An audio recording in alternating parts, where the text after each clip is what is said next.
Under fluorescent classroom lights, I look outside and see the sun shining brightly. Everything inside hums softly, pencil scratching paper, chairs creaking, air conditioning rattling overhead like an exhausted machine trying too hard to keep everyone comfortable. My professor asks us to write about ourselves, and immediately my stomach tightens. Who am I supposed to be on paper? Who am I supposed to be on paper? When I try to answer that question, I feel split into fragments. Different ideas: daughter, Catholic, Mexican American, student, girl. Together they overlap like transparent layers that never fully settle into one image.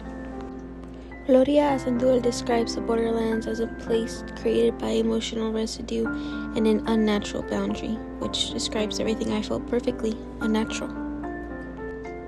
Yet in such a short time, I learned that identity doesn't need to feel pure or valid or natural.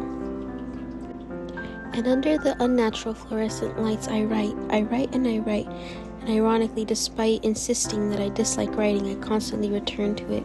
Writing becomes a kind of mirror I cannot avoid. Once I begin, words spill faster than I can organize them.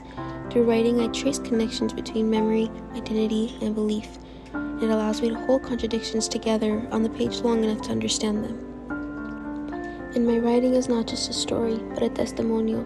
It is a witness, and it transforms my individual experience into something collective and political and not unique. There are countless young people growing up in spaces who feel divided between languages, cultures, expectations, and identity, and many are taught to feel ashamed of what makes them different before they are even old enough to understand why. What I want my community to know is this: existing in between is not failure, it is not incompleteness. Borderlands people carry multiple histories at once, and that complexity can become a source of empathy, awareness, and resilience. And we learn how to navigate this contradiction because contradiction shapes us from the beginning. I still do not fully know who I am becoming. Maybe nobody ever does.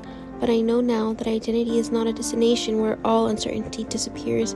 It is movement, it is negotiation. It is learning how to stand in sunlight without shrinking yourself smaller for the comfort of others. And maybe the wisdom I can offer is that there is nothing shameful about being unfinished. The desert itself is proof of that. Tucson changes constantly with light. Morning gold becomes white, afternoon heat, then violent dusk. Then darkness scattered with stars, yet it remains beautiful in every form, and so do we.